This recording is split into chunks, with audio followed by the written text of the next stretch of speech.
Meerabai, retold by Vinitha Ramchandani, narrated by Shobha Tharoor Srinivasan. Meerabai. The characters.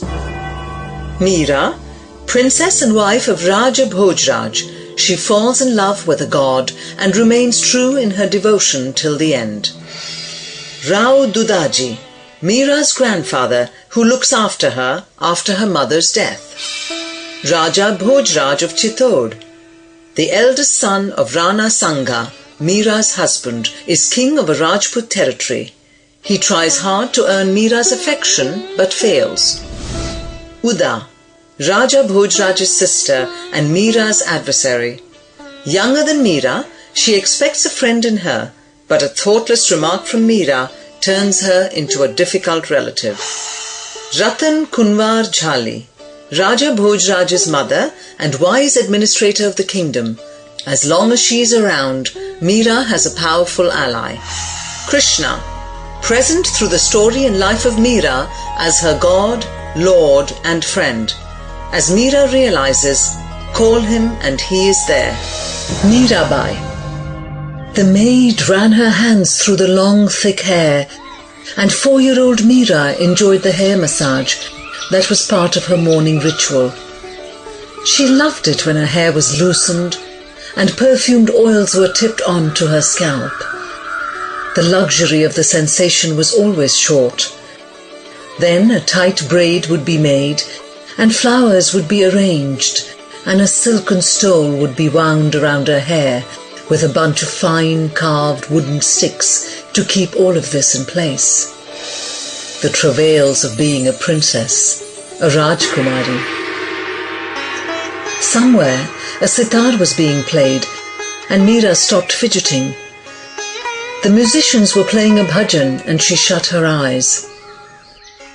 I love this time of the day, she said softly, to no one in particular. But the maid smiled, because everyone in the palace knew how Meera loved music. As the music played on, Meera could not help singing. From a soft humming it grew. Eyes shut, she sang, and the maid stopped braiding her hair. You have a voice sweeter than a koel, the maid said, sighing, her eyes filling with tears. But Meera barely heard her. She sang. Then from afar came the distant sound of drums. The maid rose and ran. Come, princess, she called as she ran. Drums! Drums could mean anything, but whatever it was, it definitely meant celebrations. Come! The sound of drums grew louder and insistent. Even the musicians seemed distracted by the sound, for the sitar strain stopped. Meera rose and ran to the west window. Anything that happened, anything that was important had to pass the palace gates. There, behind the latticed palace window, hidden from the world, the women folk of the palace watched the events unobserved. They felt free to giggle and pass snide comments in the security of the space. Meera's mother was already there, along with her maids. Carry me, cried Meera. A barat, said the Rani. Meera's mother and father, Rao Ratan Singh, while royal, were not the king and queen who ruled Marwar. Meera's grandfather, Rao Dudaji, had decided to retire and had chosen to hand over the throne, its trials and pleasures, to his eldest son Vikram Deo.